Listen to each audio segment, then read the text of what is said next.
Welcome to today's edition of the Rush 24/7 podcast. So, I'm sitting here minding my own business, harassing and bothering no one, diligently preparing for the annual Thanksgiving program here on the EIB network, and I noticed that I received an email. It's an email from Mr. Snerdley. Subject line says, "I'm sure you've already seen this a zillion times by now, but just in case." And I had not seen what he had sent me. And this is just literally 2 minutes before the program began. Greetings, my friends. Great to have you. Telephone number, if you want to be on the program, is 800-282-2882. Email address is lrushbo@eibnet.us. And it is our annual Thanksgiving program where the truth of Thanksgiving, the actual Thanksgiving story, once again will be shared with everybody, as written about in my first book, The Way Things Ought to Be. Or maybe it was the second book. See, I told you so. Either one, I forget which. It's just so many years ago now. But speaking of books, 7 books now totally have been written. We just released the 5th book in the Rush Revere Time Travel Adventures with Exceptional American series yesterday. Just hit the shelves yesterday. The email from Mr. Snerdley was a web link from our old buddy Jim Hoft at Gateway Pundit. Rush Limbaugh children's books banned at Wisconsin school, said to be inappropriate. School officials in Marshall, Wisconsin. Folks, I've got to address this because I just do. I had no idea this was happening. We guessed it was going to happen with the first book, but instead we won an award. We won an award for the first book. 2013 Author of the Year at the Children's Choice Book Awards. We won an award for the first book. Went there personally to accept it at their annual Children's Choice Book Awards evening in New York City. So what this is, school officials in Marshall, Wisconsin, told a 6-year-old boy that he could not bring his Rush Limbaugh books to school. The officials at the school claim that Rush Limbaugh's books contained, quote, inappropriate material, unquote.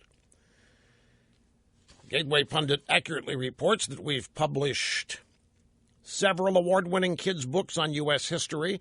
The school claims the history books are inappropriate. Another website, the Badger Pundit, reported Wisconsin school officials who are bullying a 6-year-old boy. His offense, bringing to school the latest book in the best-selling children's book series on American history, Adventures of Rush Revere, written by Rush Limbaugh with his wife, Catherine. The book just published is Rush Revere and the Presidency, as Matt, the boy's father, explained to a local radio host named Vicky on her program on November 18th. It's in Madison is where all this is. School officials in Marshall, Wisconsin regard anything written by Rush Limbaugh as inappropriate material, even though the series has received rave reviews, which it has. These books are a departure from politics. There isn't any politics in these books by design and on purpose. These books are devoted to teaching the truth of American history, and that's probably what's deemed to be inappropriate. What's deemed to be inappropriate by these obvious cranks at the Marshall, Wisconsin school district is the accurate portrayal of American history. Look around at what's going on in America right now and what people knew was going on and why the election results ended up being what they were. Real news is labeled fake news now. Award-winning children's books banned. Police are assassinated. Another cop was shot, this one in Detroit. Health care has become all but unaffordable. The Democrat candidate for the White House was selling access to her office as Secretary of State and future considerations as president had she won. Political opponents are targeted and attacked by the Obama IRS. Immigration laws are not being enforced. Black Lives Matter was invited and praised at the White House. A dirty trickster by the name of Robert Kramer, the wife of a congresswoman from Illinois, who was hiring protesters and paying them $1,500 a week to show up and disrupt Trump rallies, met with President Obama 47 times at the White House. CNN was feeding debate questions to the Democrat nominee, Hillary Clinton. And children's books written by me are ending up banned, at least in this little burg, Marshall, Wisconsin, as inappropriate. Let me tell you what this book is. And you tell me if this book is inappropriate and fraught with danger. The whole purpose of the Rush Limbaugh Time Travel Adventures with Exceptional American series is designed to counter what is being taught, obviously, in places like Marshall, Wisconsin. These books tell the glorious, joyous truth of the founding of the greatest nation on earth, the United States of America, a genuine miracle, a God-blessed miracle. For the first time in human history, people came together and organized a nation wherein the limits were placed on the government, not the people. The Constitution and other founding documents specifically limited the power of the government. It was the first time in human history where a nation had been so organized. The first president of this country was George Washington, who was the commanding general in the Revolutionary War. The latest Rush Revere book is all about Washington and his presidency and how it came to be and his thoughts on it, and what the temptations were to accept the offered kingship, the monarchy. There were people that loved Washington so much they wanted him to be king. The natural tendency of human beings is to grant authority to an all-powerful place in exchange for security and safety, particularly if you agree with that. But the morality of George Washington said, after we have just fought years and years of battles and a war to free ourselves from the tyranny of a king, the last thing we're going to have in our new country is a king, and he refused to accept it. He ran for president. He was elected. The Rush Revere Time Travel Adventures with Exceptional American series takes young people actually via the time travel capabilities of one of the characters. Liberty, the talking horse, is able to time travel anywhere in American history. Rush Revere is a substitute teacher at a place called Manchester Middle School. Liberty's his horse. They take students from Revere's class back in time and actually relive the events in American history we choose to write about. It's a great vehicle because it takes the reader there. It puts the reader actually in the middle of each of the events. Rather than just reciting the events, the reader, the young reader reading the books, is obviously able to relate to and understand because it's written as though it is just now happening, even though it's quite obvious it's time travel back in time to American history. And the point is to teach the truth of the founding of this great country, because it's not being taught properly way too many places. Obviously in Marshall, Wisconsin, it's one of those places. There's nothing inappropriate in these books. There's no political partisanship whatsoever in these books. You won't even find the word liberal, conservative, Democrat, Republican. You won't find the words, except as political parties in the day were named, but you won't find any connection to modern-day American politics in these books on American history, because that's not the point. The point is to try to help parents today who don't like the way their kids are being educated, provide a foundational understanding of the American founding on which to build as their children continue to be educated and go through school. And we do it in a fun way, and we do it in a way to make it interesting and engaging and involving to young people. We had a pre-order record for the fifth book in this. This is the fifth book in 3 years. They are labors of love. We spend a lot of time getting the history right. We do the illustrations. We do the layout. We double and triple check the history. We don't delve into this in ways that would be indecipherable or confusing to somebody that's between 8 and 12 years old. They're obviously written for that age group, and that is a a bit of a challenge, too, to be able to make sure that the books are considered interesting and intriguing and, more importantly, understandable by the age that we have chosen here. But when I say children's books, they're not really children's books. They're hardbound books for young people, and their parents and grandparents are reading books with these kids, and they report to us that they are learning things they didn't know because of the way American history has been taught. And we're extremely proud of these books. In this book particularly, talking about the presidency and George Washington, the way we did this in this book, there's one of the students at Manchester Middle wants to be school class president. But he wants to be president for all the wrong reasons. He wants to be hip, he wants to be popular, he wants everybody to notice him and think how cool he is. And Revere, that would be me, clearly sees that this is unhealthy and not the reason anybody should want to be class president. There have to be real reasons you would want to lead other people. And we thought, how many young people are not in the big clique, and how many people want to be hip, and how many people want to be cool, and the vast majority of kids are not in those cliques. And so that's who we write the book for, to show them what's really important.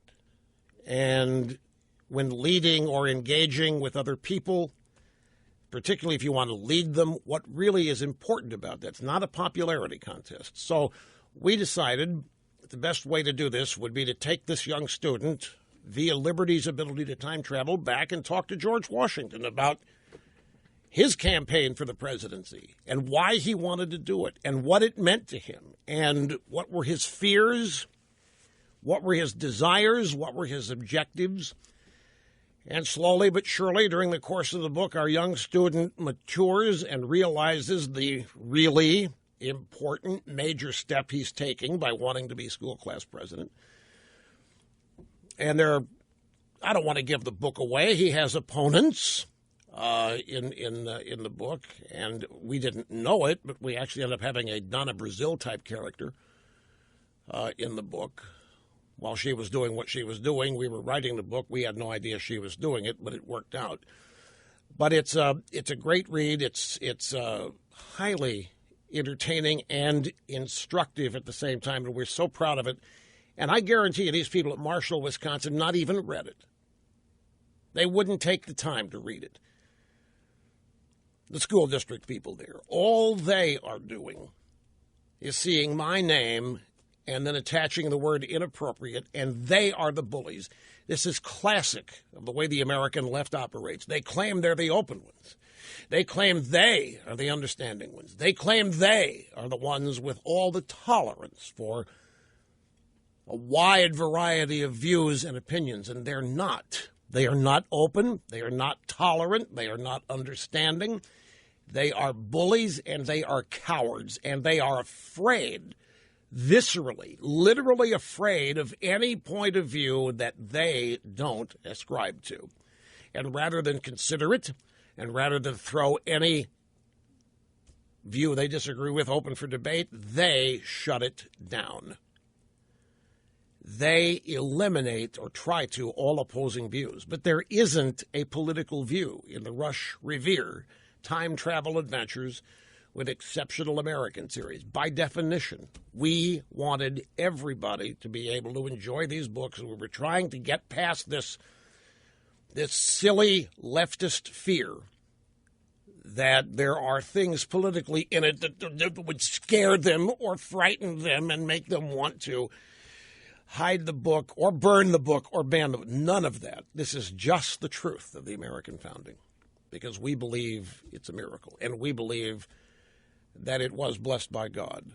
And we believe that it is important for every American to understand how exceptional this country is, and they are. What is American exceptional? The real definition of American exceptionalism. I'm sure that people in Marshall, Wisconsin, probably think that American exceptionalism, and people who believe in it, they believe we think we're better than other people. And that's not what American exceptionalism is. The true definition of American exceptionalism is America, as founded, is the exception to the way human beings lived on this planet prior to America. Most people never knew freedom. Most people lived under tyranny and in bondage. Most people lived in poverty. They certainly lived in fear of the people who governed them or led them. The United States of America was the first nation in the history of humanity to reverse that, to limit the power of government, to limit the size of government, to decree that the people who lived in America had the constitutionally documented, God-given rights of life and liberty and the pursuit of happiness, that these rights came from God, not from another human being, and that the rights were inalienable, meaning they could not be taken away by a tyrant, by a dictator, or by anybody else. We were born. It is part of our nature to be free, to seek happiness and liberty. And to have these truths enshrined in our founding documents was the exception for every human being who had yet lived on this planet. That's what American exceptionalism is. And that exception, the freedom and the liberty of people who lived in America to pursue their dreams and be the best they could be, is what gave us and what ended up creating the greatest nation ever. The people made it happen, not their government, not their leaders, not their presidents, not their secretaries of state, not their vice presidents, not the political parties. The people of this country, using their God-given rights of liberty, freedom, and the pursuit of happiness, created the greatest nation on earth with the highest standard of living of any people who had ever lived. This is no longer taught. The truth of America is buried. Instead, America is taught as a racist, homophobic, and bigoted nation that was created for a select few. Nothing could be further from the truth. So I guess the school district at Marshall, Wisconsin, finds the actual truth of this country to be inappropriate because there's nothing else in these books that is. Every American needs to read these books, particularly every child, so that they will have an insurance policy against the kind of ill education they're getting in places like Marshall, Wisconsin. Say, folks, if you have time, I know you've got a lot of recommendations on websites to visit, but if you want to see pictures of happy kids reading the latest copy of Rush Revere and the Presidency, if you want to see pictures of families and kids excited when the books are delivered, the families take pictures of their kids opening the boxes the book comes in. We posted a couple pictures today. A young boy is reading his book at the dinner table at home, and his parents are thrilled, and they wanted us to see the picture. People from all over America for the past years, months, have been sending us photos of their kids dressing up as the characters in these books. They want us to see the impact the books are having. You won't find anything more wholesome and more decent and more America than what we have on display for you, because it's simply the American people reacting to the books and living them through their children. You can see them at rushrevere.com, and readers can send us pictures. We love to get them and post them there. We have a Revere Facebook page as well. That reminds me, my Facebook page made the news here about something unrelated to this that I've got to address this. So hang on, be right back. Snurdly thinks I didn't get the title of the book out there enough. Rush Revere and the Presidency. Rush Revere and the Brave Pilgrims. Rush, there's 5 of them, folks. Get the whole set. Your children will love them. And by the way, the Facebook address, if you want to see some of the greatest family pictures of people enjoying these books and their kids dressing up as characters, it is facebook.com/RushRevere. Just go there. I didn't intend to I was going to mention the book in a casual way today. There's a lot of other things to do out here today. And as you know, I don't spend a lot of time promoting myself on this program, to the chagrin of many who think I should spend more time. But this, I couldn't let this go by. This is my first book, came out back in 1990, whatever it was, 2. the way things ought to be. I'd go to bookstores in New York and find it upside down in a cooking section or in the back in the stockroom, not even having been brought out for sale when you asked for it. Oh, well, we don't have that book. We would never stock garbage like that. So it's nothing new here, except in this case, this little town, this Marshall, Wisconsin, about 30 miles east of Madison, and it's in a county that voted 70% Hillary. I checked it out. And so all of this adds up. But what we have there, a bunch of closed-minded bigots who are bullying their 6-year-old students at one of the public schools. I tell a kid he can't bring his Rush Revere books, and virtually every kid in that school would benefit from these books. I think one of the things the left is really worried about is these books are reaching a demographic that they never, ever worried that I would reach. Young people learning the truth of America, learning the greatness of America, learning to love and be joyous Americans doesn't fit with the left's agenda today. And so that's a great fear that they have. But it's, if there's anything inappropriate here, it's the way the school officials in this little town of Wisconsin, Marshall, Wisconsin, are bullying students for bringing books on the truth of the American founding into class. Okay, ladies and gentlemen, other things in the news out there as well, as you know, and let's just get started with them. I mentioned, we had a couple calls yesterday. One in particular that I remember from a guy who wanted to know if I thought the effort to not vote for Trump by the Electoral College would succeed. As you know, the left has mounted a couple of different efforts. They are intimidating electors. They're sending them emails. They're phoning them. They're bullying them. They're threatening them to change their vote from Trump to Hillary. It is unprecedented. It has not happened before. Electors have had some pressure before every election, but it's nothing like this. We had a caller yesterday ask me if I thought they could possibly succeed. And I'll tell you what I told him. I said, I've called a bunch of experts on this, a bunch of people I trust, and to a man, to a woman, they all poo-pooed this. There's no way it can happen. There's no way. Their laws are the laws, and the electors have to follow the laws in many of these states. And then some people, I said, that's not good enough for me. I think if you think this can't happen, you still do not understand who we're up against here. So I said, would you please look at this and tell me if it does happen, how? And this is what they told me. The best analysis of the possibility here that I got is this, that as currently believed, there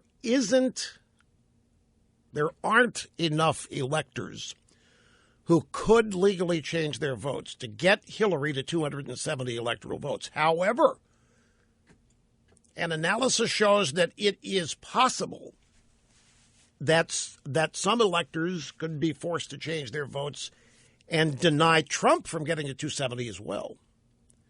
And if that were to happen, the presidency would then go to the House of Representatives. They would decide it. Since the Republicans control the House of Representatives now and once the next term starts, then Trump would be elected.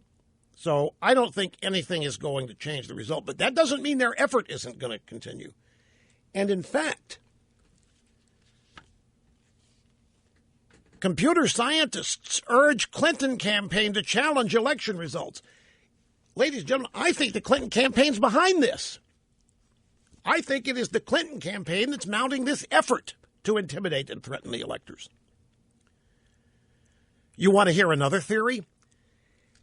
Many people are aware now that Trump has supposedly backed off of his campaign promise to continue the investigation and possibly prosecute Hillary Clinton under the guise of draining the swamp in Washington. A lot of people are very bothered by this. One of the theories being bandied about is that a deal has been struck. And the deal is, if Trump, this is a behind-the-scenes deal. And by the way, I don't believe this. I'm just telling you what's out there. that a deal's been struck between the Trump and Clinton campaigns, that Trump promises he will not prosecute Hillary. Hillary promises that she will pull back on this effort to threaten and intimidate the electors. You'd be amazed the number of people believe that theory, though. I've read various blog posts and listened to people talk about it. And things are still so unsettled out there. And people are still so unnerved because they see the left is showing no signs of indicating that they lost. And I'm trying to tell, they never will. Donald Trump's presidency is going to be the most under siege, attacked presidency we've ever had. Day in, day out. It isn't going to stop. Their objective is going to get Trump out of office. The second objective will be to get Trump so scared, so intimidated, he will back off everything he intended to do and essentially implement their agenda, or if they can't do that, not implement his. But they do not slink away in defeat. They don't shrink away. Now, I don't believe that theory, but this story comes from a reporter named Dan Marek at CNN. And this guy, we got to know him through the WikiLeaks dump. He was all over the WikiLeaks dump as being connected from CNN to the Podesta and Hillary campaign. And his story is this: Hillary Clinton's campaign being urged by a number of top computer scientists to call for a recount of vote totals in Wisconsin, Michigan, and Pennsylvania, according to a source with knowledge of the request. Now, stick with me on this. The computer scientists believe they have found evidence that the vote totals in the three states could have been manipulated or hacked. They presented their findings to top Clinton aides on a call last Thursday. They claim that all it will take is changing 55,000 votes in three states, and Hillary will be the president. Just to remind you, this guy, Dan Marek, was exposed in the WikiLeaks emails to be one of the Democrat Party's favorite stooges in the drive-by media. Now, you ready for the real nub of this story? What do you think after I've read you that first paragraph? Wow. They found some evidence out there that some rigged votes. They found some evidence in these three states. Oh, man, there were some games played. Nope, they haven't found anything. That's the bottom line. The story is a total lie. It's a misdirection. It's a head feint. They haven't found anything. It's just three activists described as computer scientists urging the Clinton campaign to do this. The computer scientists told the Clinton campaign they believe there is a questionable trend of Clinton performing worse in counties that relied on electronic voting machines compared to paper ballots and optical scanners. The group informed John Podesta that Clinton received 7% fewer votes in counties that relied on machines, which the group said could have been hacked. Their group told Podesta that while they had not found any evidence of hacking, the pattern needs to be looked at by an independent review. In other words, there is zero evidence for this claim. There is not a shred of evidence. It's just three people calling themselves computer scientists, claiming that they have looked at trends and concluding there could have been hackery of voting machines. And they admit there's no evidence of it, but that doesn't matter because, once again, a favorite tactic of the left, the seriousness of the charge, vastly outweighs the nature of the evidence. Remember the book by Gary Sick at Columbia, alleging that George Bush flew to Paris on an SR-71 to meet with the Iranians, strike a deal that they would keep the American hostages in hostage until after the election, making it easier for Reagan to beat Carter. There was not a shred of evidence. It never happened. The Speaker of the House at the time is a guy named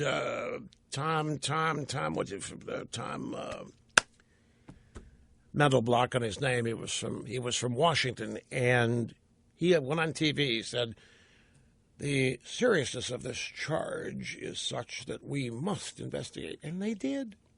They investigated. This is years after the fact, by the way. This was like 1990. It was years after Reagan had left office, but they investigated. They found nothing. Same thing with Clarence Thomas and Anita Hill. She had no evidence. It was the seriousness of the charge that warranted the direction those confirmation hearings took. And the same thing here. There is no evidence. They couldn't find it. They've looked for evidence that there was hackery in the voting machines in 3 states, and they can't find any evidence, and they admit it. They just say because machines were used, it could have been done. So this effort is real. Now, this story claims that these 3 scientists, computer scientists, have reached the Clinton campaign. They're urging them to move forward on this. Nobody will be able to convince me that the Clinton campaign is behind this effort to harass, threaten, and intimidate the electors in the states who will vote on December the 19th. Back after this, folks. Wasn't it Hillary Clinton who said, in fact, it was because I have the tweet here right in front of me, back on October 24th. Hillary Clinton tweeted, Donald Trump refused to say that he would respect the results of the election. That's a direct threat to our democracy. Well, we've had a role reversal here, and Hillary and her campaign, anyway, are sponsoring this intimidation tactic of the Electoral College. Why is this not a threat to our democracy? It's Hillary who appears to be the one refusing to respect the results. And by the way, lest you think that there's nothing to this, the New York Daily News has a story today. They're cheering from the rooftops. 6 electors have vowed to change their vote to Hillary. 6 electors pledged to Donald Trump say they are going to change their vote to Hillary Clinton. At least 6 have vowed to cast ballots that do not align with the popular vote results of their states. And if they do, if they carry out their intentions, they would narrow Trump's margin of victory in the Electoral College. Right now, Trump has 290 electoral votes. Hillary has 232.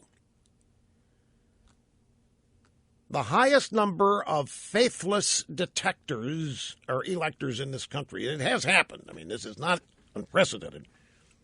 It was 1808 when 6 electors declined to vote for James Madison. And the New York Daily News says they found at least 6 members. So Trump at 290, Hillary at 270 or 223, 232. So there wouldn't be enough of this to get her to 270, but there are people thinking they can deny Trump 270 as well. Now, folks, Department of Justice not going to. Oh, that's something that's. I guess I'm gonna wait. This Facebook story involving my Facebook page. This is about Trump and climate change. Save that for the next hour. Let me get started on the phones here. This is Nicole in Cleveland. Nicole, great to have you on the EIB network. Hello. Hi, how are you? I'm great. I'm really great. Thank you. Happy Thanksgiving to you. Oh, well, thank you. And I want to congratulate you on your new book. You know, I started listening to you a few years ago, and I was really, I'd say, most surprised by your humor. And I've become a big fan. But I'm especially impressed with your books. I have a middle school child, and he read them, and he loved them. But my youngest child is really, really fallen in love with liberty.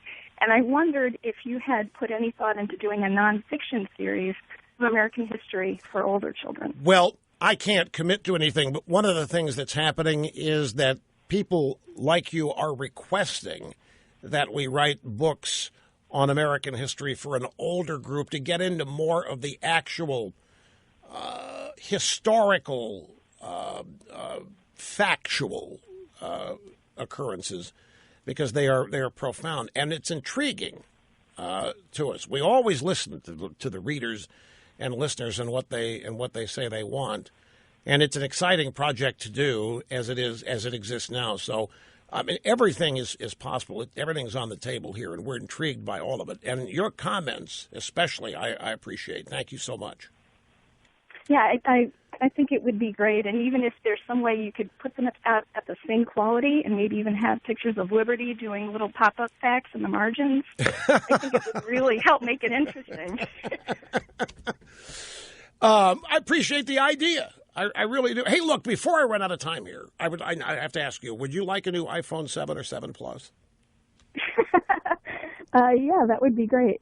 You don't have to take it. I mean, you don't feel obligated. I'm offering to every caller the last 3 days. Yeah, that would be really sweet. Okay, do you have who is your carrier? I have Sprint. Sprint, cool. And do you have a particular color or preference size?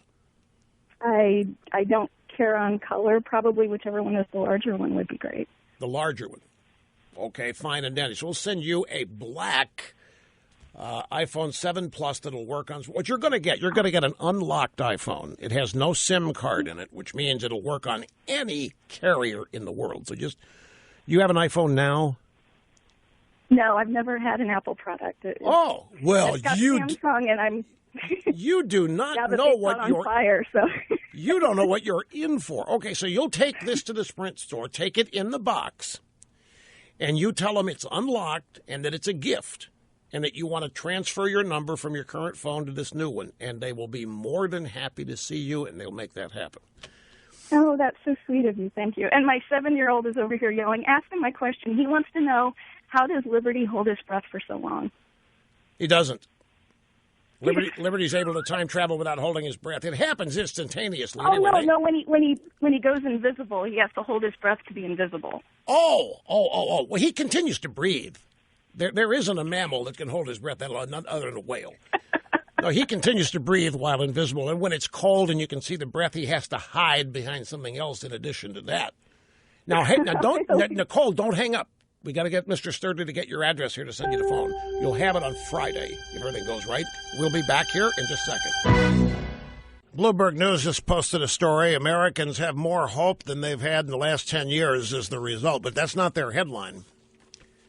That's not their headline. I'll share all that with you and much more. Lots more, folks, when we come back. Yes, sirree, Bob. Here we are back at it, executing assigned host duties flawlessly. Rush Limbaugh, America's real anchorman.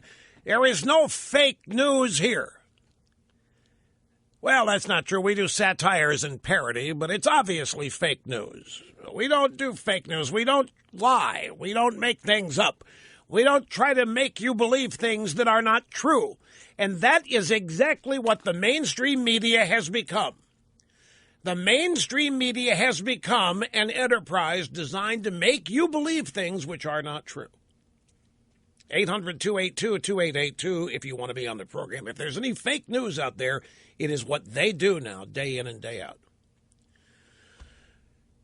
The fake news stuff started because expert conservatives started doing satire and parody on Facebook that was effective. It was satire and parody that exposed the lies and the fraud that is the left and their media and leftists and media. That's fake news. You can't lie. That's fake news. And then they started claiming that these idiots on Facebook started believing the fake news when it wasn't fake news. It was effective satire, which was exposing the lying sacks of excrement that exist on Facebook and Twitter on the left. That's where it started. Who defines fake news? The mainstream media is defining fake news as anything that's effective that busts up their attempt to lie to people. That's all fake news is.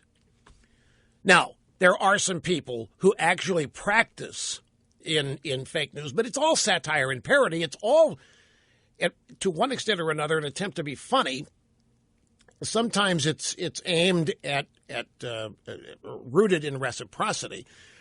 The few instances of fake news that are there are a reaction to the drive-by media. Everything is a reaction to them and how they are the ones lying to people. Their business today is making you think things that are not true. I'll give the classic example is the mainstream media reporting of Trump's interview with the New York Times. What do you think of that meeting? Trump, in that meeting with the New York Times, Trump changed his mind on climate change. He changed his mind on going after Hillary. And if you read the transcripts, he didn't. If you read the transcripts, he spoke like Trump always speaks. He didn't commit himself to anything. And some of his answers were innocuous. He's talking to Thomas Loopy Friedman about climate change. By the way, in the transcript of that meeting, you can see how important this is to these people. I mean, even this little pinch This Pinch Schultzberger is lecturing Trump. Hey, we live on an island here, and these storms are getting worse, Donald. They're getting worse, straight up. You can see it. And Trump says, Arthur, there have always been storms. And that little Pinch says, not like this, not like this. And then Friedman starts bopping. Well, what do you think about? What are you going to do? And Trump refuses to accept their premise. And what about men? Well, I'm looking at it. It could be. There could be an effect. I don't know. I'm looking at it. He doesn't commit to anything. But so the meeting is over, and they report Trump changing, Trump waffling, Trump, and he's not doing that.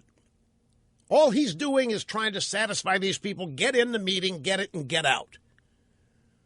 He doesn't have any more trust for the New York Times today or yesterday than before he went in the meeting. But this is classic what is happening.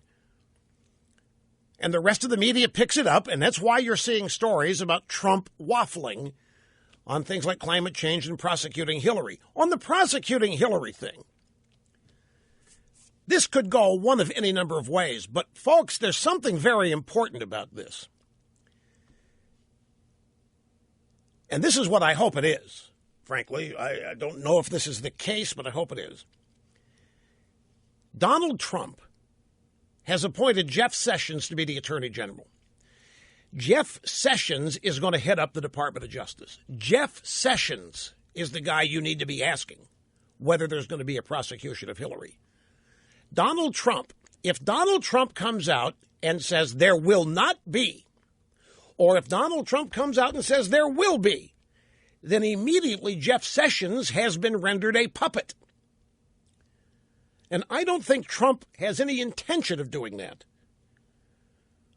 I think Trump knows the audience that he's with. He's with a bunch of adversaries. He's with a bunch of people that he wished liked him, a human being, but he doesn't trust them. So he'll say whatever he wants to say to them or whatever he thinks he has to say. And the thing they want to hear is he's not going to prosecute Hillary and he's not going to pull out of the Paris Accords. And so they gleefully write, after meeting with us, Donald Trump saw the light. That's the tone of their stories, that they have the all-powerful mechanisms of making sure this Luddite Trump finds out what really is going on out there. But for Donald Trump to come out and say one way or the other what's going to happen to Hillary Clinton totally undercuts his attorney general. And I don't think he would do that. That's one of the things we got mad at Obama. His attorney generals were puppets. Eric Holder and Loretta Lynch did whatever Obama wanted them to do. It's one of the reasons the Democrats were sent packing. I think if Donald Trump's going to, if there is an intention at the Trump campaign right now, or the transition to prosecute Hillary, the last thing they're going to do is say so right now. There's another consideration. If they want to prosecute Hillary and they say so, you think Obama might pardon her? And if Obama pardons her, bye-bye investigation. So why telegraph you're going to investigate her if it would cause a pardon? Wouldn't the smart thing to do to be say, maybe not. You know, they've suffered a lot. I'd rather help her heal. Then Obama might think he didn't have to pardon her. And Obama may not really want to pardon her for the historical legacy of things. Obama may want her investigated. Obama, by the way, is already distancing himself from her by making snide comments about the incompetence of the campaign. Look, I've got all this stuff coming up. I'm jump-starting my own stack of stuff here by telling you what's coming up here. And I did it for a reason, because I don't want to not get to it. So I'm at least alerting you to what's in the stack. Let's hit the stack and keep going here. I mentioned the Bloomberg story before the end of the first hour. The upshot of the Bloomberg story is it's a consumer confidence poll. And the upshot is that Americans are telling Bloomberg they got more hope for the future of the country than they've had in the last 10 years. That's, if you read the story, that's what you get. You want to hear the headline?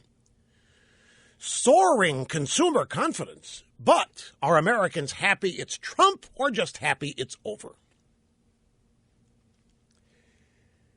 That's the headline of a story that says the American people have more hope than they've had in 10 years.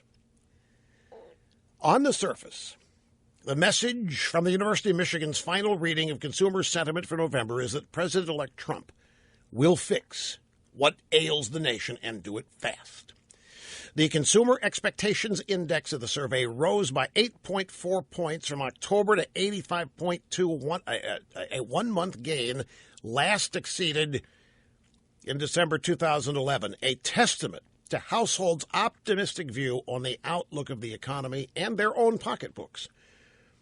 Optimistic might be an understatement. According to the latest report, in some cases, Americans are the most hopeful they have been in more than a decade. For the first time since 2006, 37% of households said they expect their personal finances to improve next year. Also hitting decade highs, real income expectations as wage growth continues to gain strength in a broadening swath of the economy. So there's the news of how consumers have reacted to the election of Trump and the headline, soaring consumer confidence, : are Americans happy it's Trump or just happy it's over? What is it's? Is it's Obama or is it's over the campaign? You just have to know how to read these people. From the Washington Post, the Department of Justice is not going to conduct a vote audit based on your phoned-in outrage. There's something else happening out there. In addition to the intimidation of electors, liberals across the country are phoning the Justice Department, demanding that they do a vote audit. They want the DOJ to audit the presidential election vote based on how mad people are out there. I'm not kidding. This is how deluded and deranged these people are. You know, looking for a way to actually characterize these people. They're sick, folks. They have literally been rendered sick.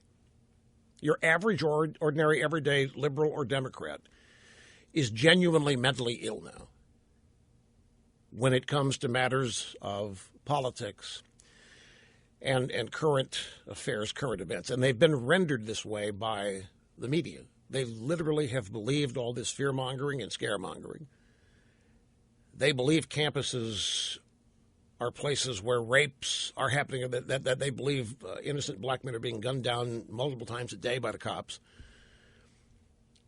They believe that Donald Trump's coming for everybody who's gay, lesbian, transgender, bisexual, whatever, and going to be put in concentration camps. I mean, if people believe this.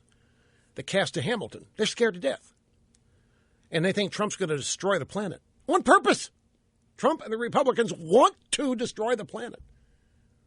And they want to do it so fast that young liberals will not even reach 65. This is genuine mental illness that we have been up against and that we are up against.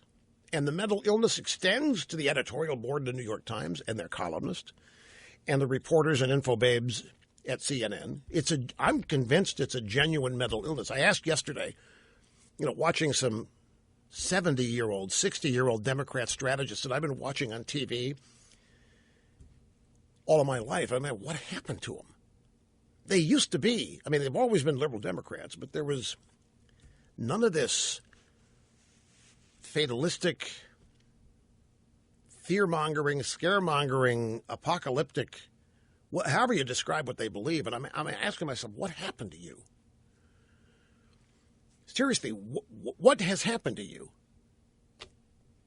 This is as close to insane, clinically insane, as I have seen what the left believes. So now you got a bunch of liberals that are calling the Department of Justice, demanding that the Department of Justice do a vote recount based on how many angry liberals there are.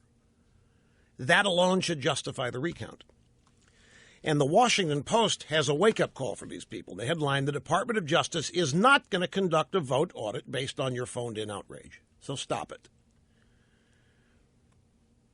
For supporters of Hillary Clinton, the Post circulating on Facebook and Reddit offers hope.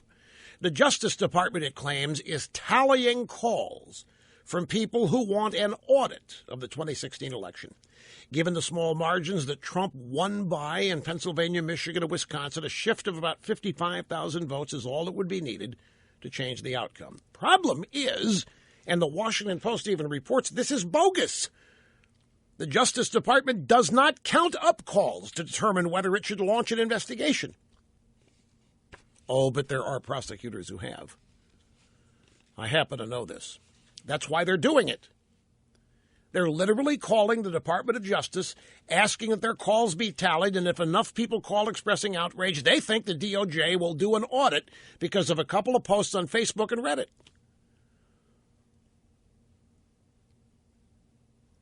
David Jacobs, DOJ spokesman, said the Justice Department does not tally the number of callers to determine whether federal action is warranted. Investigatory decisions are based solely on the facts and evidence as they relate to the federal statutes the department enforces. And we don't review elections. So that's going on. But they really think if they call in enough numbers, they can make the DOJ because they believe it. They've read these posts on Reddit and Facebook. They're sick. They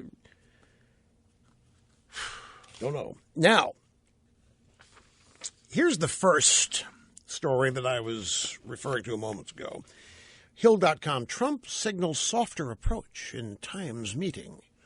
Donald Trump on Tuesday answered questions to the New York Times on his relationship to the alt-right, his web of business entanglements, and his relationship with the press in an extraordinary event live tweeted by the Gray Ladies reporters and editors.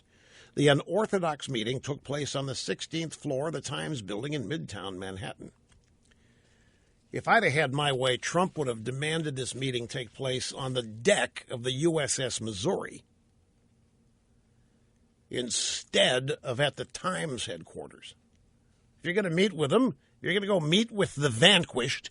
If you're going to go meet with the people that you've defeated, then do it on the deck of the USS Missouri. For those of you who are curious, that's where the Japanese surrendered. Signed the surrender papers in World War II.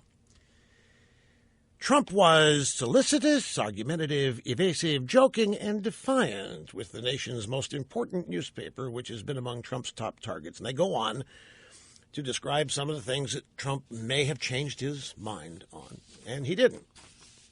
If you read the transcripts, you can see clearly Trump spoke to them like he speaks. Well, I'm looking into it. It could be. You know what? I don't want it to have a bad effect on business. Look, you want to talk about climate change? How about all those emails from East Anglia? He mentioned this to him. I know they've been faking the data. The Times doesn't publish that. The Hill.com doesn't publish. If you get the transcript of Trump's interview, you find he threw it right back in their face. But you're not seeing that. You're seeing Trump waffles, Trump caves, Trump on climate change. And climate change is big to them, folks. Climate change, if they could force Trump to capitulate on climate change, that would almost be the equivalent of them winning the election. Because climate change has all the elements they believe in: big government, high taxes, limited liberty and freedom on the part of the people. The United States is guilty. The United States is to blame. The United States must bear the brunt of punishment. Everything that the left thinks about this country and everything they want to happen to this country is encapsulated in their beliefs in climate change. This is why I've known this for 30 years. It's why I've been haranguing people for 30 years about it. It's why they are so hell-bent on Trump agreeing to follow the Paris Accords and the United Nations, because it contains elements of everything they want to happen in one issue.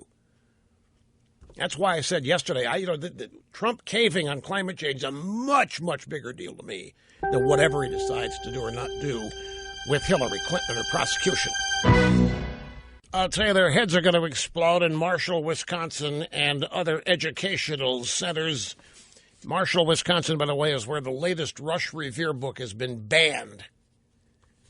6-year-old boy took his Rush Revere and the Presidency book to school, and they bullied him, took it away from him, told him the book was inappropriate. Donald Trump has chosen charter school advocate Betsy DeVos as his Secretary of Education. A charter school advocate. This is going to cause heads to explode in every teachers' union building and bunker that there is. Holy smokes, this is big. Betsy DeVos. You know the DeVos family. Staunch conservatives. Rich DeVos, Amway, owns the Orlando Magic. Great, great, great guy. And this woman becomes the second woman chosen to fill a spot in Trump's cabinet. Nikki Haley, South Carolina governor, is now the U.S. ambassador to the United Nations. That's a good pick. Yeah, Haley is a good pick, and so is Betsy DeVos. So this misogynist guy, Trump, is really out there. He's chosen a couple of women here, folks. Strong. That's absolutely right. Strong women Trump has chosen for his. Let's grab a call quickly. Marty in Reading, Pennsylvania. How are you doing, sir? Pretty good. How are you, sir? Thank you very much. How are you? I am good. I just wanted to give you a call, and hopefully the Trump people listen to your program and realize how many people that voted for him hope that he fulfills his campaign promises and that he goes after and prosecutes Hillary. I mean, if anyone, a normal person, would have done the things she's done, we'd have been in prison without looking for daylight. Right. Even after she did the Benghazi. Oh, I debacle, know. Look, she should have been prosecuted then. I can't believe that they let her go on there. Well, maybe they won't. Marty, I'm going to address this in great detail in the next segment. But before you go, I'm asking everybody, would you like a new iPhone 7 or 7 Plus? Oh, wow. Thank you. Which one do you want, 7 or 7 Plus? 7 Plus, if you Big have one. them. What's your carrier? Verizon. All right. We got you covered. I'll make sure you get a jet black Verizon iPhone 7 Plus. Do not hang up so Mr. Snerdley can get your address so we can FedEx it to you. If all goes well, you will have it on Friday. And we will be right back. Don't go away. This saga continues. El Rushmore, redefining hip on the radio. Ladies and gentlemen, I really want you to try to do something, and that is to doubt everything that you see that has as its source the New York Times or NBC or CBS or ABC or CNN or the Los Angeles Times or USA Today. I can't tell you the number of stories I've seen with the theme, the premise, the narrative, Trump walks back X. Trump walks back views on Periscope. Trump walks back views on prosecuting Hillary. Trump isn't walking back anything yet. They have not changed. They tried to dispirit you during the campaign and depress you so that you wouldn't vote. They're trying to make you think Trump is selling you out now. It is who they are, and you are much better off disbelieving everything. If you end up being wrong, fine. But if you believe them and start acting accordingly and you're wrong, you may end up causing damage to things. Do not believe them. They simply have gone over the edge. Here's some of what Trump said on climate change. This is from the actual transcript of his meeting with the New York Times. He said, it's a very complex subject. I'm not sure anybody is ever going to really know. I know they say they have science on one side, but then they have all those horrible emails that were sent between the scientists. Where was that, Geneva or wherever, 5 years ago? Terrible, where they got caught. So you see that and you say, what's that all about? I absolutely have an open mind. I will tell you this. Clean air, vitally important. Clean water, crystal clean water, vitally important. Safety, vitally important. He's talking about the email scandal at East Anglia University in the UK, where they discovered somebody leaked emails there where the scientists involved in this were openly admitting, doctoring the historical record temperature data in order to make it look like it is warming now. The whole issue is bogus. The climate is always changing. Humanity has to adapt. It always has had to adapt. We've done a marvelous job of adapting. We've done a marvelous job of cleaning up the messes we make as we adapt. We are not destroying the planet. We couldn't if somebody ordered us to. They want you to believe that you are doing it by virtue of living a life of progress. They want you to believe you are culpable, that you are responsible for destroying the planet, and they've convinced every kid under 35, it looks like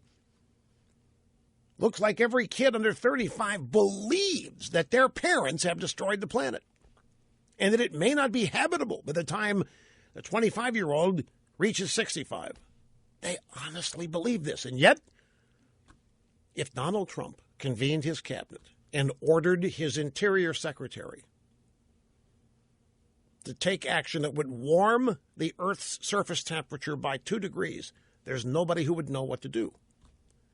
And if he ordered it, and you notice that all these predictions are for 30 years and 40 years down the road when nobody's going to be around to know whether they were right or wrong. It's not about 30 or 40 years. It's about affecting the way people live and vote now. It's about accepting big government, big global government to run the world under the auspices of saving it.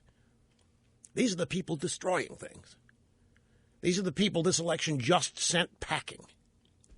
Trump isn't walking back anything. This Hillary thing, we can't yet say that he's walking it back. Again, folks, if Donald Trump announces that he's going to prosecute Hillary, I guarantee you he's done 2 things. He's undermined his own attorney general as a puppet, and he's guaranteed that Obama's going to pardon her. And if Obama pardons her, there's not going to be an investigation anyway. So when Trump or Kellyanne Conway go out there and say, well, you know, they've gone through enough. Trump would rather help them heal. There's smart people here on the Trump side, and he's smart. They're not going to telegraph. How many times during a debate did you hear Trump whine and moan about Obama announcing military strategy against ISIS? He got into a knockdown, drag-out argument with one of the debate moderators about this, Martha Raddatz, who tried to tell Trump he was an idiot. Sometimes there's psychostrategery, Mr. Trump. Sometimes you tell it's a head fake. And Trump said, I don't know why in the world you would ever tell your enemy what you're going to do before you do it. It's silly. I don't believe Trump's changed on that. If he has plans, he's not going to telegraph it to the New York Times or to the media or to his targets. But they want you doubting Trump, and they want you thinking Trump's abandoning you, and they want you thinking Trump's no different than any other person that's ever been elected. They want you to think you just fallen for the biggest trick in the history of tricks. They want you thinking that Trump's no different than your average, ordinary politician that you hate. That's what, and I'm telling you, do not believe them. Do not let them even get to first base with you on this. Be patient. You'll know soon enough. Trump's not even been immaculated yet. Wait till that happens. Wait till they start doing stuff. I can tell you, look at Trump's appointments. The only one that concerns me is Romney, and I don't even know if that's going to happen. He's got advisors who are ready to roll up their sleeves and get into fistfights every day if they have to with the opposition. He does not have a bunch of milquetoast around him. He doesn't have a bunch of traditional insider establishment politicians around him. He's got some, but he doesn't. His primary advisors are no-holds-barred kind of people. His nominees for these cabinet posts, a charter school expert, Betsy DeVos, Nikki Haley at the UN, Jeff Sessions at you couldn't come up with anybody better to run the Department of Justice. And I guarantee you Trump's not going to undercut him. Whether there's going to be an investigation of what went on at the DOJ, that's up to Jeff Sessions. And you want to be very careful about demanding a special prosecutor. The last time that happened, it was George W. Bush that buckled the pressure to nominate one. And what did we end up with? Scooter Libby going to jail for supposedly leaking the name of an operative we already knew. Valerie Plame. Independent prosecutors are the only ones that are truly independent. And Trump could have put Attorney General in there and he could express his desires, but that gig is supposed to be independent. That's a purpose. It's in the executive branch. But one of the reasons the Democrats are in trouble is because everybody knows that Eric Holder and what's-her-face, Loretta Lynch, were just rubber stamping what Obama wanted. The place became a lawless institution designed to advance the Democrat Party agenda. You couldn't have anybody better at DOJ to root out what you consider to be the swamp than Jeff Sessions. And Trump is going to let him do his job. But he's not going to undercut him right now. And he's not going to convert him into a puppet. He's not going to turn him into somebody useless. Presidents, when you get right down to it, don't decide these kinds of things anyway. Not really. Not supposed to. Otherwise, we wouldn't have an attorney general. President would do all this stuff. Now, Reuters. Conservatives bristle as Trump backs off Clinton prosecution. There's another one. Trump walks back.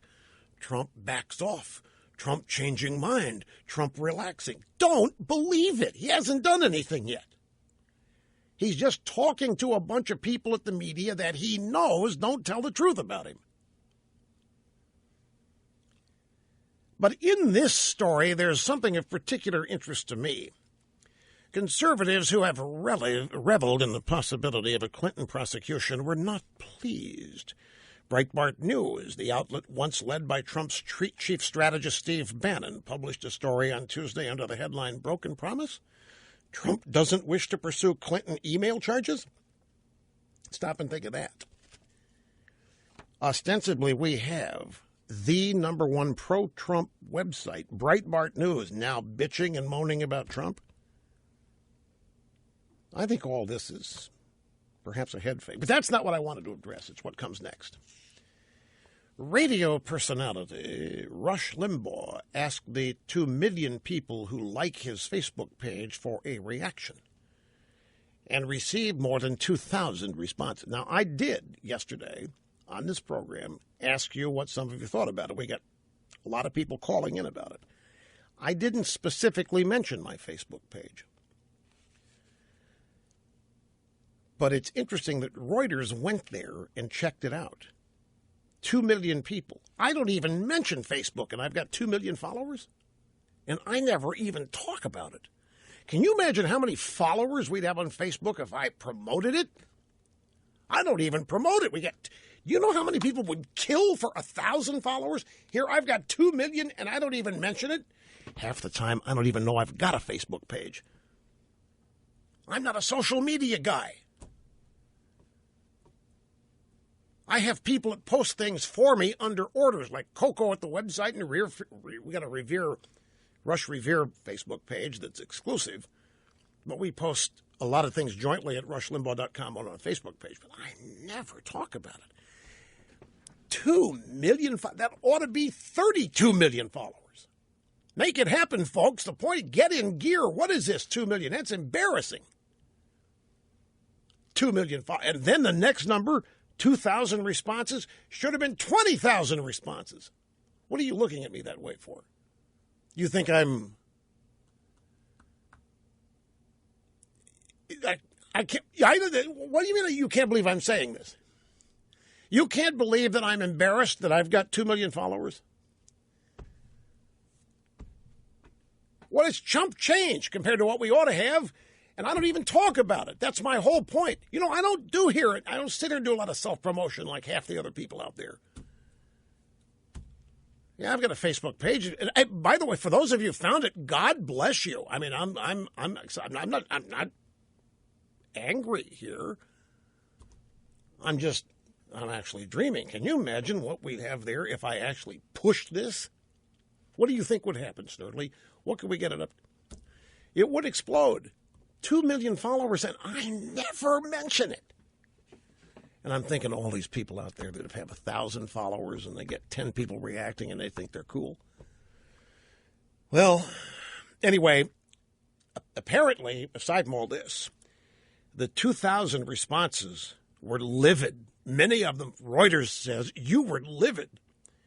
The 2,000 of you that responded at my Facebook page. I can't even tell you. You can't believe I'm saying stuff? I can't tell you what my Facebook address is. I don't even know where to tell you to go to get to it.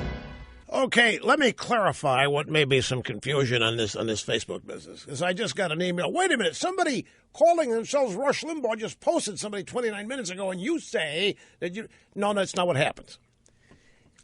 People at rushlimbaugh.com will joint post things. We try to get things up as quickly as I can. It wasn't long when I made the point that Hillary back on October 16th said that in reacting to Trump not willing to concede the election when it was over. I pointed out the irony that it was Hillary is now not conceding, and her army is, well, she's conceded, but her army is out there trying to overturn this. Somebody at RushLimbaugh.com takes that comment, a quote from him, puts it up there as a Facebook post. This is the way it's designed. I don't personally go there and post stuff on Facebook. The people at RushLimbaugh.com, it's called delegating the authority so we can get it up there immediately. What I'm telling you is I never promote it. I don't, and I've got 2 million followers. Actually, Reuters got that wrong. I was just informed it's 2.2 million followers. Look, thirdly, he can't believe that I'm just thinking it ought to be many more. And see, if I did promote it, if I did drive people there, if I steered people there, but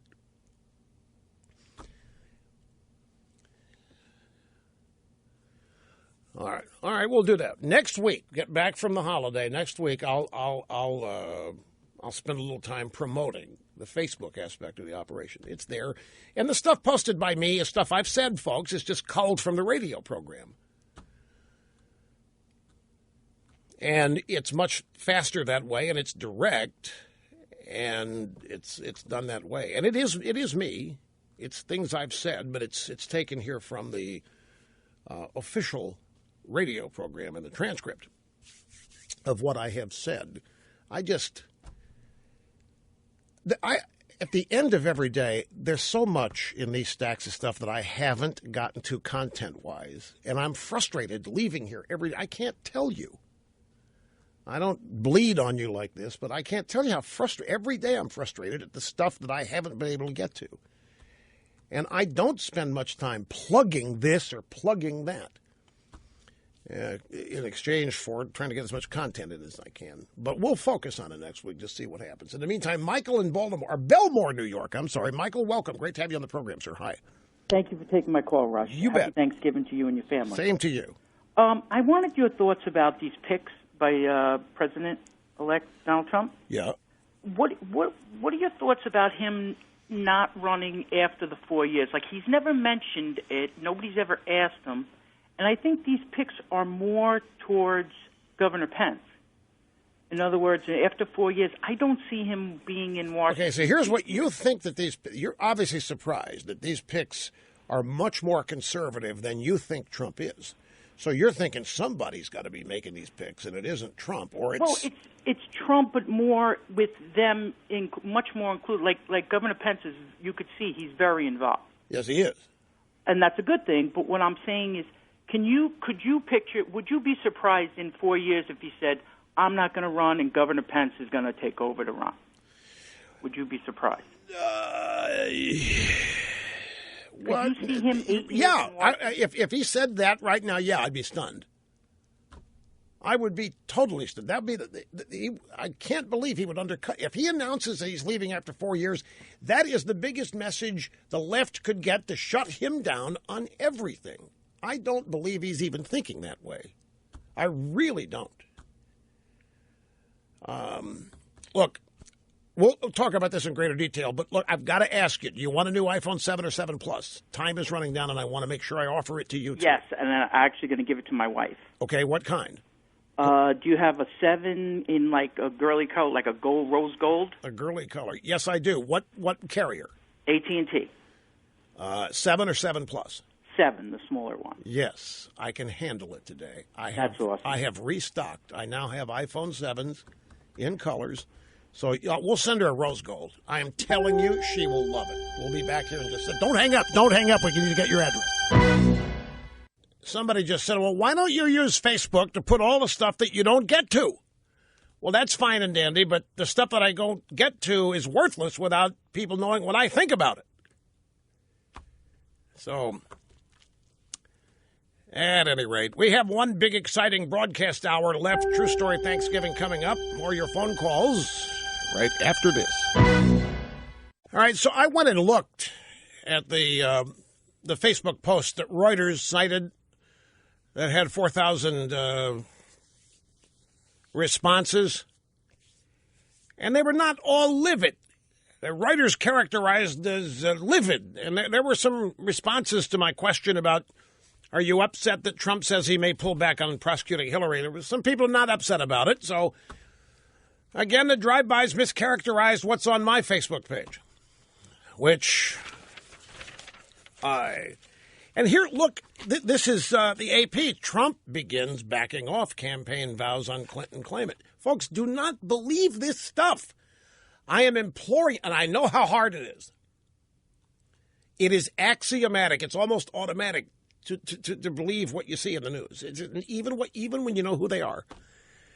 It takes a conscious effort, particularly if these stories are designed, if they make you mad, if they make you think that, well, this Trump guy's lied to me, do not automatically believe these stories. Trump did not walk back his claims on climate change. He did not do it. He argued with them about it at the New York Times. They get first dibs. They were live tweeting, so they get to tweet whatever they want to tweet that he says. And then they did the report since the interview was with them. And they, whatever they say, the other news agencies automatically pick up and run with. I know it's hard. For example, here's a post from the Global Warming Policy Forum. Reality check, Donald Trump on ClimateGate and the Paris Agreement, and it's a reassuring story. They detail how he did not cave. He did not walk back. He did not back off, as the AP says. They point out the people that are really wrong on climate change are people like Thomas Friedman, the columnist at the New York Times, who sits there and salivates over the prospect that we would have a government like China where the smart people could just implement everything without having to go through the democratic process, which is exactly what we've had. Most of the reporting on this has come from the tweets that the New York Times tweeted out during the actual interview. That's where AP, CNN, Reuters all get there. Trump walks back, Trump backing off. Trump's doing no such thing yet. I'm begging you to make a conscious effort to resist believing this stuff and either wait for me to set it straight or try it on your own. Now, I'm going to have Coco up at the website post this link because I've got to get into other things here. But this is the Global Warming Policy Forum. It was posted today. Here's the site, www.thegwpf.com/Donald-Trump. We'll find it. We'll post the link at rushlimbaugh.com, and you can read this for yourself. The bottom line is the transcript of his New York Times interview shows it's far too early to know what Trump's going to do about climate and energy policy. Wait till we see his nominees. For example, his nominees, you ought to see my little tech bloggers. They are paranoid that Trump's going to do away with net neutrality. They are paranoid at the names Trump's bandying about for the FCC. They want net neutrality. They want the government in charge of the Internet. They want the government punishing cable providers and ISPs who overcharge these little millennials who don't want to have to pay for anything. If you take a look at the reaction to Trump's cabinet appointments and regulatory board appointments so far, there's nothing to complain about other than Romney.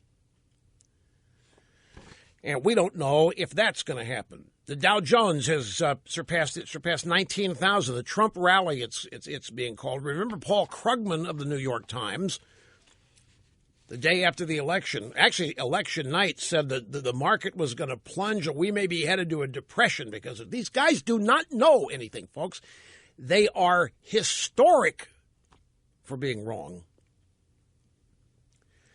Real story of Thanksgiving, a tradition on this program. I have to tell you, I'm when holidays anymore, I am just overwhelmed with So many different emotions. This is my favorite time of year, starting now and going through Christmas. I just absolutely, it's because of my childhood and memories of my childhood and being in Sacramento and Pittsburgh and then moving to New York in 1988 and my mother and father passing away. It's nostalgic to the hilt. Nostalgia reminds you of the good times. But now it's become guilt-laden because I can't be everywhere. I have family all over the place.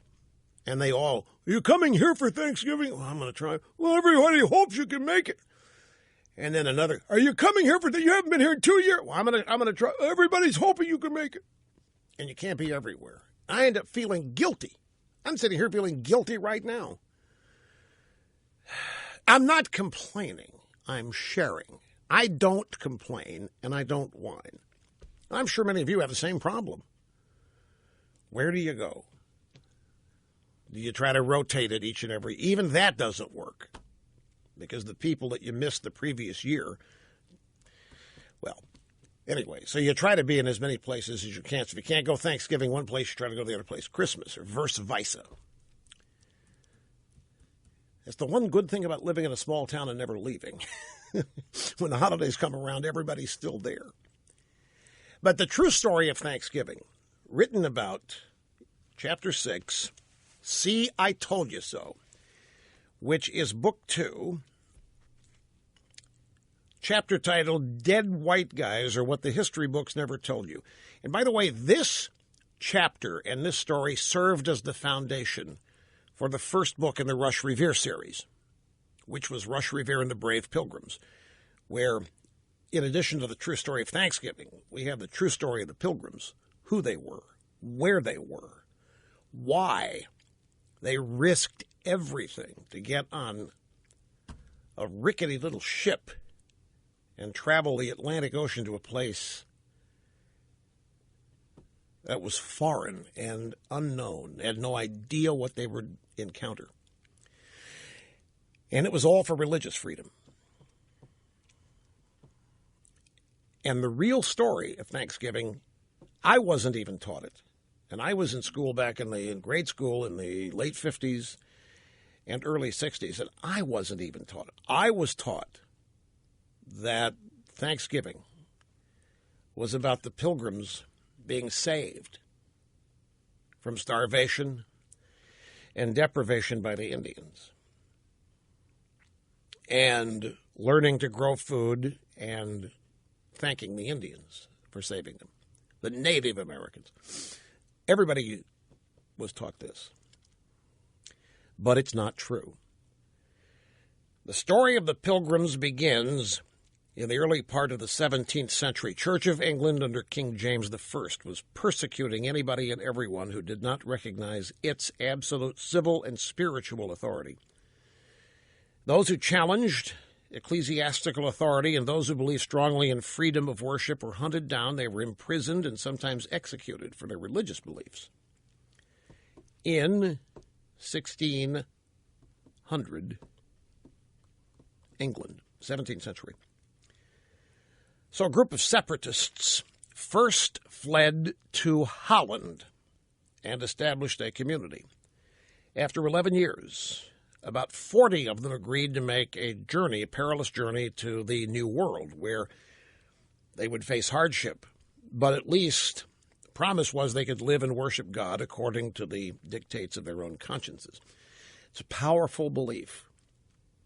The belief, freedom of religion, to engage in this kind of activity in order to be able to do it. To travel across an ocean to a place you have no idea what to expect. So on August the 1st, 1620, the Mayflower set sail. Carried a total of 102 passengers, including 40 pilgrims, led by William Bradford.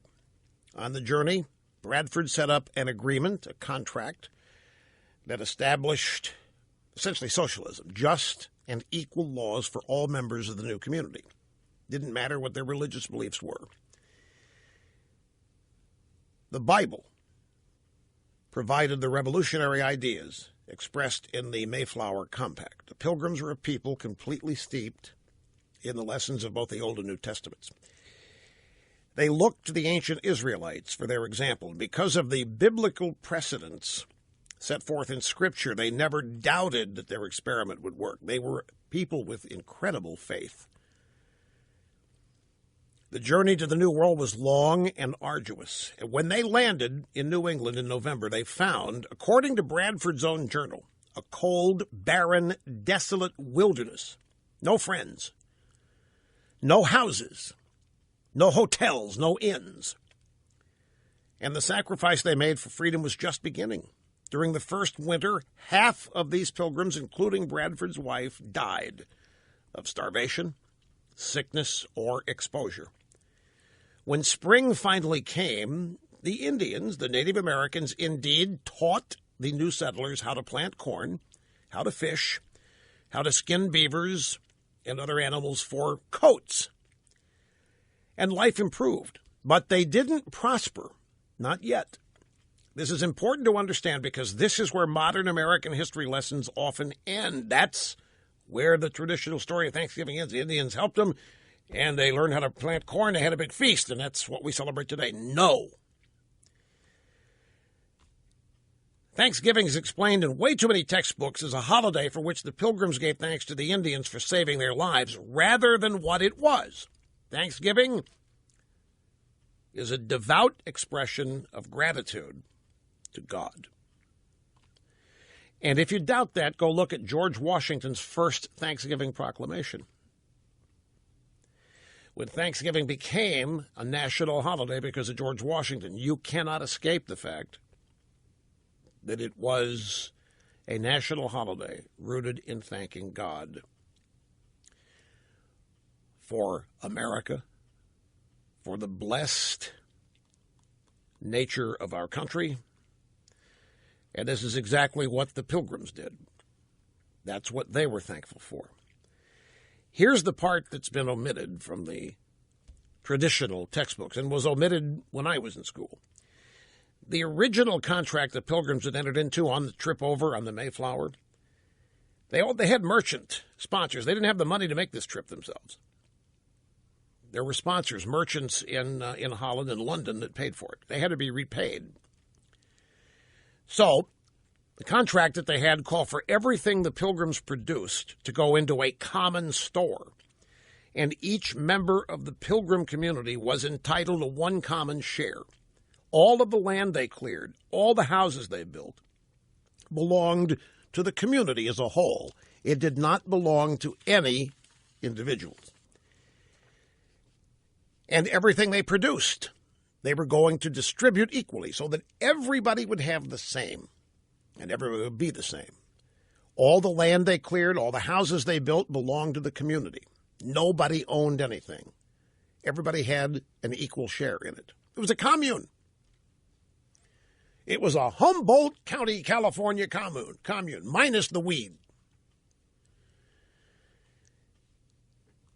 Indeed, it was a forerunner of the communes we saw in the 60s and 70s out in California. Organic vegetables. Bradford, who had become the new governor of the colony, recognized that this collectivism wasn't working. It was destructive, particularly in the first winter after settlement. So he decided to take bold action. William Bradford assigned a plot of land to each family to work and manage. And it was theirs. Whatever they produced was theirs. Do whatever they wanted with it. Sell it, keep it, use it, but it was theirs. Well, you know what happened? This was, in effect, the unleashing of the power of competition and the marketplace. The Pilgrims had discovered and experimented with what could only be described as socialism, and it failed miserably. It didn't work. Drastic action taken by William Bradford got rid of it. And what Bradford and his community of Pilgrims discovered was that the most creative and industrious people had no incentive to work any harder than anybody else, because no matter what you produced, you got the same as anybody else. If you didn't produce anything, you still got the same amount that everybody else got. They tried to refine it. They tried to perfect it. The rest of the world's been doing that since the beginning of time, but there's no way to refine it and perfect it. They dumped it. The Pilgrims dumped it. What Bradford wrote about this should be in every school child's history lesson. He said, the experience that we had in this common course and condition tried sundry years, that by taking away property and bringing a community into a commonwealth would make them happy and flourishing as if they were wiser than God. For this community, so far as it was found to breed much confusion and discontent and retard much employment that would have been to their benefit and comfort.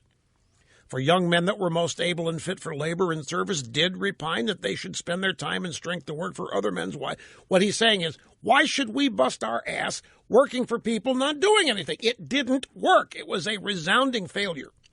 Why should you work for other people when you can't work for yourself first? From his own journal. The Pilgrims found that people could not be expected to do their best work without incentive. So what they tried next was to unharness the power of good old free enterprise. They let every family have its own plot of land to work, and they were permitted to market the products, the crops that they grew. And the result was, Bradford wrote, this had very good success, for it made all hands industrious. So as much more corn was planted than otherwise would have been. I have to take a break, but you can see where this is going.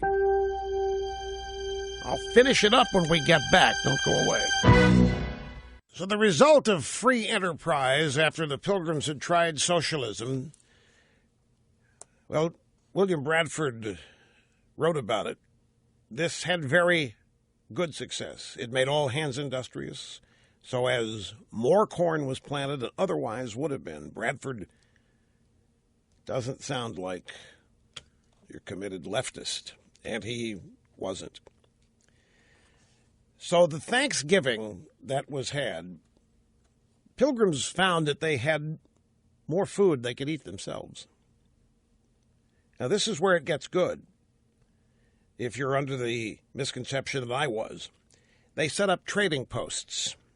They exchanged goods with the Indians. In other words, there was capitalism going on. There was buying and selling going on. The profits, there were profits. A group of people arrives on a boat committed to being equal and the same. It fails. They end up turning out industrious activity, creating that by virtue of competition and being able to keep what you produced. They produced more than they needed. They ended up setting up trading posts. They exchanged goods with the Indians, and the profits finally allowed them to pay off the debts to the sponsors, the merchants in London who had sponsored them.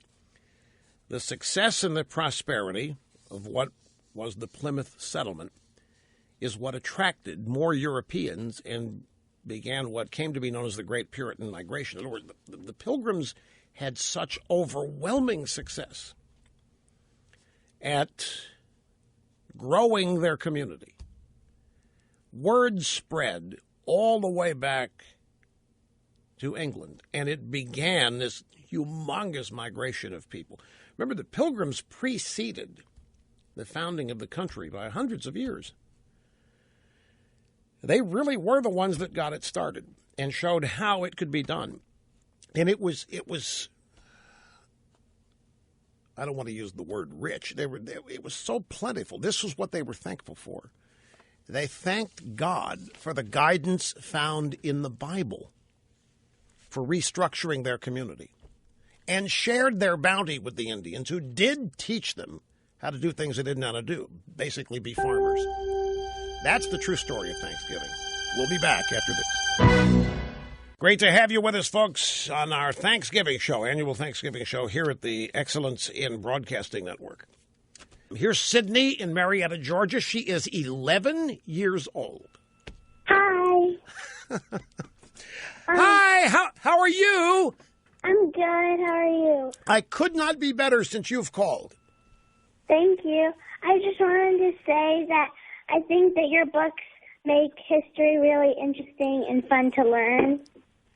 Well, thank you very much, because that's exactly what we're trying to do. I am so happy, Sydney, that you like them. Have you read them all? No, not yet, but I'm almost done. So do you have them all? No, I usually get them from the library. Oh, okay. The library. Well, you know what? I can send you a set of all 5, since the 5th one just came out yesterday. I would love to send you a set of all 5. And you know what else? I would love to send you a stuffed Liberty doll. Thank you. Oh yeah, it's really well done. It's really a great replica of Liberty. So, do you have a favorite of these books yet? My favorite one is the one with the Patriots. Ah, yes. That's great to hear, actually. Well, look, Sydney, I want you to hang on, and Mr. Snerdley here is going to get your address so that we can send the books out to you and the Liberty doll. We'll put together a whole little goodie package for you and get that out to you as quickly as we can, because we are all very grateful for people like you who read the books and like them. Thank you. Thank you, Sydney, very much. That's Sydney in Marietta, Georgia. This is Tony in Lawrenceville, Illinois. You're next. Great to have. How you doing? I'm doing fine, Rush. How are you today? Very well. Very well indeed. Thank you. Okay, I want to get to the point on the fact that if we don't prosecute Hillary Clinton, aren't we setting a precedent for every higher up in politics that it's okay to cheat America, which is basically what she did on the pay for play and the Benghazi and all this? I mean, this has to be done. Everybody knows the difference between right and wrong. It was wrong. You think everybody knows the difference between right and wrong? I don't think they do anymore. But that's off the beaten path. You know, there is an FBI investigation that's still ongoing of the Clinton Foundation. And I think with Trump's attorney general, I don't think it's going to be shut down.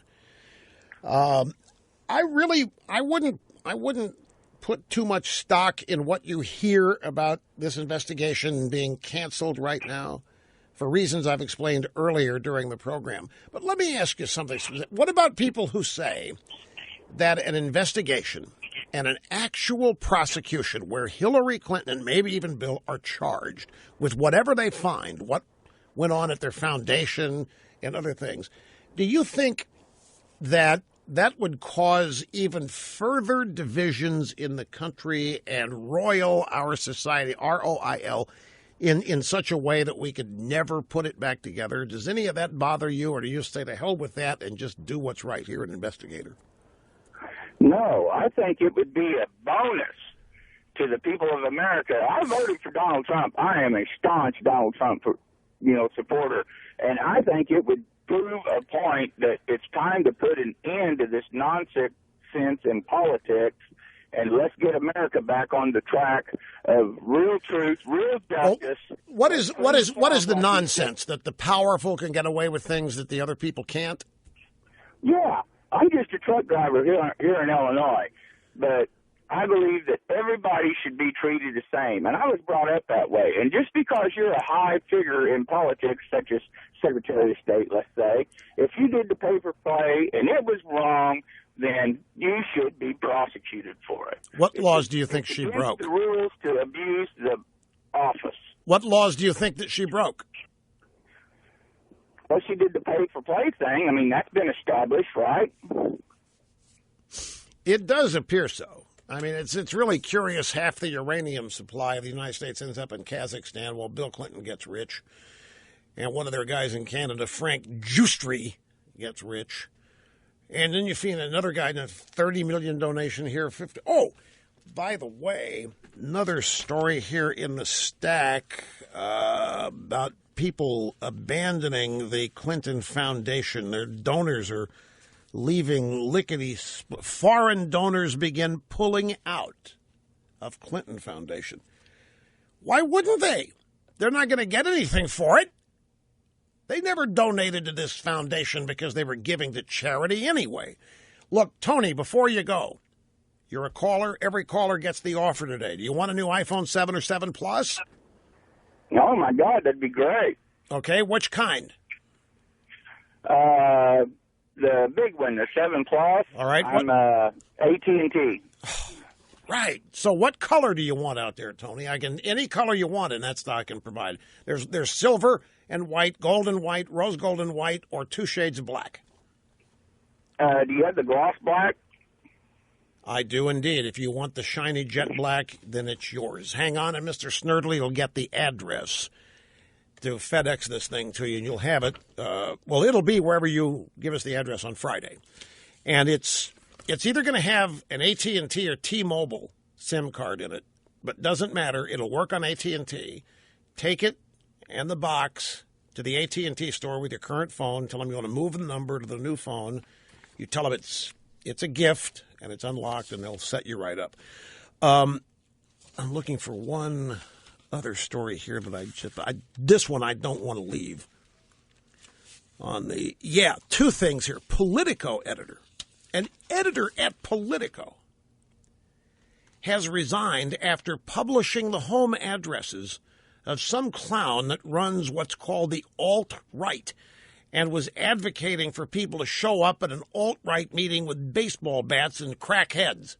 A Politico editor has been forced to resign. Folks, this alt-right stuff has been so overblown by the drive-by. It's a fringe bunch. Trump does not know them. They are not factors. They are not part of Trump's inner circle. There isn't a single alt-right person involved with Donald Trump. Before this campaign, nobody even knew who they were or what it was. And if there's an alt-right, there is an alt-left. And the alt-left is huge. And everybody on the left is in it. But this group is no more mainstream than the Westboro Baptist Church wackos that show up at military funerals and protest. But that doesn't matter. You have an unhinged editor at Politico who thinks the alt-right is what the Republican Party is. And he's tweeting that people should take baseball bats to some meeting and crack heads. I'm telling you, they have become insane on the left. Clinically, even, maybe. Brief timeout. Back with much more after this. What did you say? Obama's pardoning Hillary now? No. You got it. Oh, why did I fall for that? He's pardoning the turkey, and somebody tells me he's pardoning Hillary. Okay. Such sophomoric humor. Laura in Bushfield, Michigan. You're next. Great to have you. Hi. Happy Thanksgiving, Rush. Same to you. Thank you. I just wanted to say that I'm just so disappointed in the turn that Trump has taken in dropping this special investigation. I feel like he's going to play politics instead of doing what's right. Now that he's been elected, it's like he's saying, I'll do what I want rather than what you supported me for. So he's not staying true to his word. I feel like he's trying to make nice with the D.C. government instead of them trying to make nice with him. And also, if he continues to be wishy-washy, I'm not voting for him again in 4 years.